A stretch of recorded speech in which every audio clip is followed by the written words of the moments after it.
Have you ever wanted to say something encouraging to someone and found that no words would come? You could see how hard your colleague was working. You wanted to acknowledge it, but you didn't know quite what to say, and before you knew it, the moment had passed. Has that ever happened to you? I don't want it to sound like flattery. I'm just not used to praising people. I can never find the right words. What if I mean well, but somehow end up hurting them instead? If any of that sounds familiar, please know, I understand completely. Praising someone seems simple, and yet it can feel surprisingly difficult. But today, I'd like to share a story from the Buddha's time, and perhaps, just perhaps, what feels so hard about it will begin to look a little different. Praising someone may not be a technique at all. It may be a way of seeing. Let's sit with that idea together, slowly and gently. This story takes us back roughly 2,500 years. Among the Buddha's disciples was a young man known for having an exceptionally poor memory. He was so forgetful that he had to carry a wooden tablet with his own name written on it. Otherwise, he would lose track of who he was. If he managed to learn one teaching, the one before it would slip away. Day after day, this was his life. The other disciples could barely hide their exasperation. He simply isn't suited for this path, some whispered behind his back, and word of it reached his ears. One day he came to the Buddha in tears. "I am too foolish for this practice," he said. "Please, allow me to return to my village." The Buddha listened quietly until he had finished. Then, without a word of grand consolation, he reached out and handed the young man a simple broom. "Use this to sweep the temple grounds each day," he said. "And as you sweep, say just one thing in your heart. I sweep away the dust. I sweep away the dirt." That was all. No deep philosophy. No long sutras. Just one small thing. And so the young man swept. Every single day, quietly, faithfully. The one phrase he could never seem to hold in his mind. He worked it into his body, breath by breath. I sweep away the dust. I sweep away the dirt. I sweep away the dust. I sweep away the dirt. Then one morning, as he moved the broom across the ground, something quietly opened inside him. Perhaps, he thought, what I am sweeping is not only the dust on the ground. Perhaps I can sweep the dust from my own heart too, little by little, just like this. That simple realization began to glow within him. That same day, the Buddha turned to his disciples and said, "He has finally seen his own light. Among all of you, there is no one who has tended to his heart with such care." The young man wept, they say, not from sadness, but because someone had truly seen what was inside him. That moment reached deeper into his soul than any 100 fine words ever could have. What did you feel hearing that story? What the Buddha offered that young man was not a great philosophy, nor an inspiring speech. He simply handed him a broom and said, "Just try this one thing." That was all. And yet, woven quietly into those words was something profoundly important, a still, steady belief that said, "I trust in you." In Buddhist teaching, there is the idea that words are not merely sounds, they are something that can touch the human heart. Words can wound, but words can also kindle light in a person's soul. The Buddha did not tell the young man, "You can do it."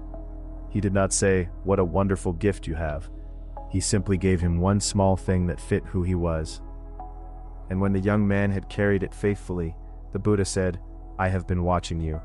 I have seen what you have done." That, I believe, is what it truly means to recognize someone. Perhaps praising someone is not really about saying, "You are amazing." Perhaps it is about saying, "I have truly been watching you."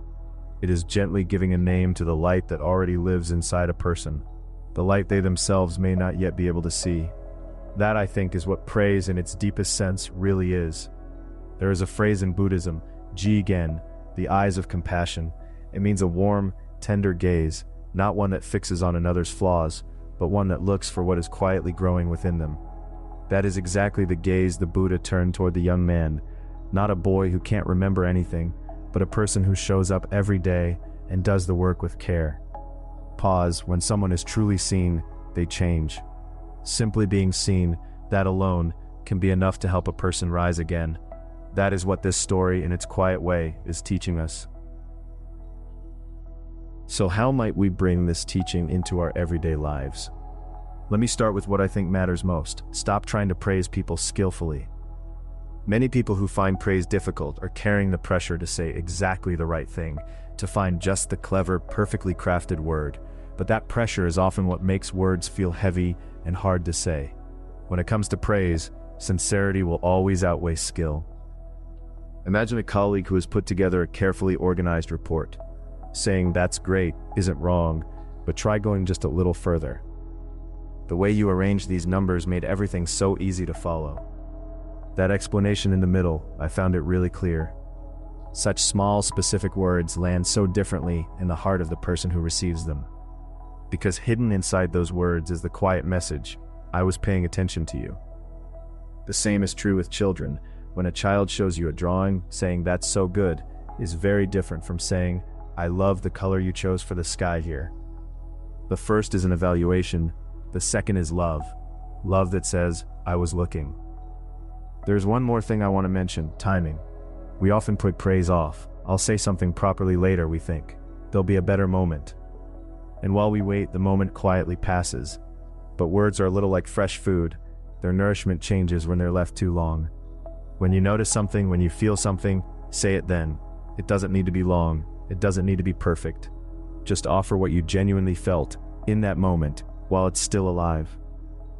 And there is one more thing often overlooked, turning that same gaze toward yourself.